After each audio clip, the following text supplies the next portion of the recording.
Hi guys, welcome back to another episode. Today I'm going to be running you through tips and little hacks when it comes to bulking.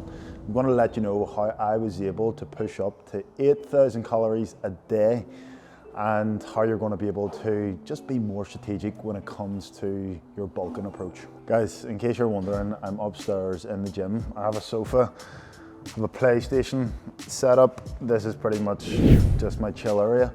Just in case you're wondering, it is quite weird. It's just a sofa in the middle of nowhere. So the very first thing, and I genuinely believe that not a lot of people speak about this, is the time you wake up and the time you go to bed. You have to have set times in place. And the reason why, it's very simple. The more hours you're awake, the more you're going to be burning through calories. So it only makes sense that you get up earlier and start your day. Me, for example, I'll get up at the minute at 7 a.m. every single day. I'll go for a walk and then I aim to be in bed for 10 p.m. that night. Obviously, if I still have food to eat, I'll push it on to 11, but I don't want to go to a point of diminishing returns where I'm going to bed at 12, 1, 2, 3.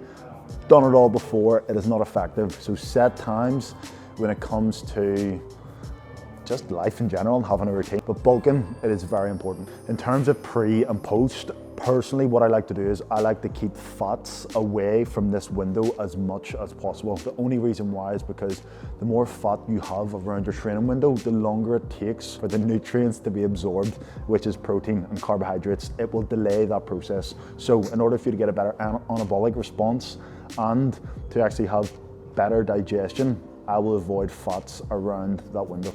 So obviously you know the deal with liquid calories. Liquid calories are good, but don't consume liquid calories to the point that you just feel bloated, because this is a big problem with a lot of people. They'll take orange juice, they'll take milkshakes to the point where they just feel bloated on minimal amounts of these liquids. And when I say minimal amounts, I mean like 500 calories. Sometimes it actually isn't worth it. One thing that I really like is putting nuts and raisins through pasta and rice, mostly rice. You should know yourself, this is a traditional Middle Eastern setup when it comes to food, but putting nuts and putting raisins through rice, you won't notice any difference in terms of you actually consuming it, and obviously being full up, but for the amount of actual density in the calories that it brings, it is insane. So that's a little hack. I would even go to the extent of putting honey or jam in to the rice. Just remember, when it comes to a successful bulk, for me, what I determine a successful bulk is the amount of food that you can actually ingest while your body weight is increasing, your strength is increasing, and you have decent digestion. Your body isn't rejecting food, you don't feel gassy all the time, you don't feel bloated, or you're not constantly going to the toilet because everything that you're eating is actually just flushing through you. For me, that is a successful bulk. I'm gonna run you through what I done when I was eating 8,000 calories. I'm gonna let you know what I would currently change, because I was at a complete different stage in my journey, and looking back at it, I would definitely change a few things just to make it that little bit easier, because 8,000 calories, it was no joke, it was hard, and I could count with one hand how many times I've been sick doing it. But looking back in perspective, I would definitely change a few things. Thought I would take you all a spin into the office. So on my Instagram, I actually recorded the 8,000 calories. We're gonna run through it, and I'm just gonna quickly run through it, let you know what I was eating and let you know what I would do different, because I do believe a lot of people will receive merit from this if they're doing anything similar to this. Okay, so back then I had 150 grams of salmon, 3 boiled eggs. 150 grams of salmon, 3 boiled eggs. Meal 2 was 115 grams of oats, 50 grams of whey, 50 grams of cashews, and 40 grams of dried mango. I went through a stage of dried mango, don't know why. After this, I had 250 grams of mince, 100 grams of avocado, didn't even like avocado, 100 grams of rice flakes, which is the equivalent to cream of rice, and 20 grams of coconut oil. I had to eat it whole, it was disgusting. My intra workout was 100 grams of clustered dextrin back then, 60 grams of Pepto Pro. Not many people remember that, but it's pretty much just a powdered protein. 5 grams of micronized creatine monohydrate, that was my intro, which was like a meal in itself. And then after that, I had 250 grams of turkey and 65 grams of rice. After that, I had 120 grams of Rice Krispies with 2 muffins and 60 grams of jam. This is all post-workout. And then we had 250 grams of mince, 160 grams of rice and 40 grams of sultanas. Then the last meal was 100 grams of oats, 50 grams of whey, 100 grams of banana, 40 grams of 70% dark chocolate. Right, so immediately, what would I change? It'll get to a point in the bulk where you don't enjoy your food. It's supposed to happen. But when it comes to a point where you're consecutively being sick, that is a problem because you're at a point of diminishing returns. Back then, I didn't know, my attitude was, this is hardcore. But it wasn't actually serving me because I couldn't actually get the nutrients that I needed if I was being sick. That would be lesson number 1. Second thing, if I could rewind time, I wouldn't be having oats. The reason why, oats yield a lot of volume. Whenever we're bulking, we want high density foods. We want a little amount of food for a lot of calories. So I would have changed that to either granola or something like cream of rice. Cream of rice has a decent amount of volume, but it doesn't fill you up. Looking back, I would have avoided stimulants like coffee, and I would have been specific with my pre-workout. I would have opted for a non-stim as opposed to stim for obvious reasons. If you're having a stim pre-workout, what it's going to do is it's going to actually suppress your appetite. And remember what I previously said, you want to have the bulk of your food around your training window. It's going to fuel your performance, and it's going to be a good time to get most of your food in because your appetite should be through the roof. A lot of people go against this and they say, you should have sauce, you'll be able to eat more food. For me, I don't enjoy it, but it 100% is one thing that I do advocate to my clients. If they're finding it hard to eat specific foods, adding sauce on your meals, it can make you enjoy the meal more, which means you're going to have a better association with it. There's nothing worse than going into a meal that you're dreading. You're going to put it off. Whenever you're bulking, you cannot be putting meals off, because if you put one meal off, it can set you back 2 to 3 hours, which is then going to affect your sleep, which is going to affect your recovery, which is going to affect the next day. You could lose a day of eating simply down to that one thing. Can you show me what 8K calories look like? So when I was eating 8K, this is what I look like. In my defense, it wasn't a decent angle. No, I'll show you what I actually look like. That is when I was eating 8,000 calories. It doesn't look like I could eat 8,000 calories, but obviously, ectomorph, all that stuff.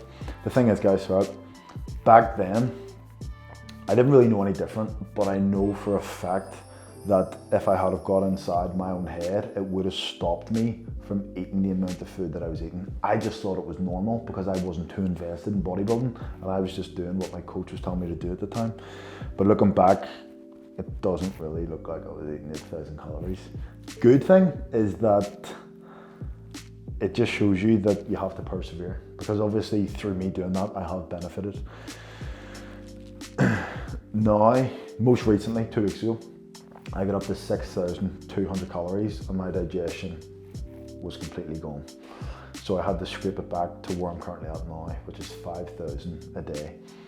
And the thing is, I'll not be able to gain on 5,000, but you will have to go through periods where you have to pull back on a bulk in order for you to reset your digestion. It all depends on how long you've been doing this for, as in how long you've been bodybuilding, and how good your digestive genetics are, because it is a thing. Obviously supplements play a huge part. So a typical meal for me would be this VT rice. I only got on this maybe as a staple 2 to 3 weeks ago. The reason why is because when my sister was cooking my food, she was cooking it raw, obviously to cooked.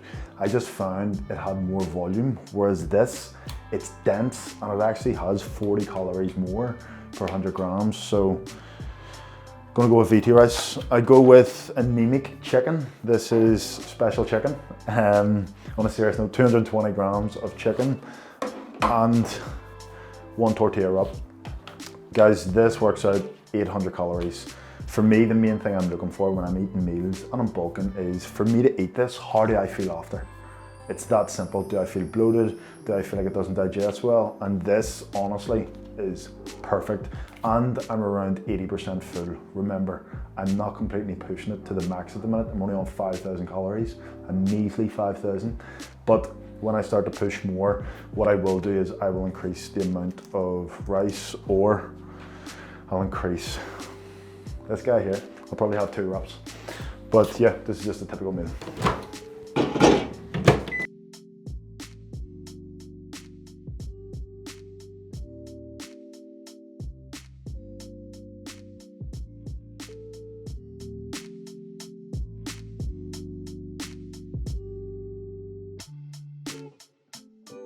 Another thing is trying to avoid acidic drinks, like sugar-free drinks. Not even because it suppresses your appetite like coffee, but it's going to just make you feel a little bit bloated.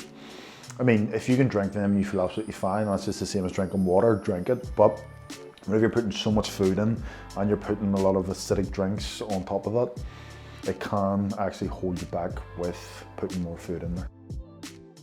Guys, when it comes to digestion, as I previously said, if you feel bloated, if you feel like you need to go to the toilet immediately, if you feel discomfort after a meal, and it's not to do with because you're eating so much, it's just to do with what you're eating, you need to look into that. Perfect example is I was eating 200 grams of granola with Greek yogurt for breakfast a few weeks ago. Done it for a long time, but it got to a point where I was just finishing my meal. Sometimes I wasn't getting to finish the meal and I needed to go to the toilet immediately because I wasn't digesting it the way I should have been. So I then switched it out. I went with what I know best, chicken, eggs and bagels.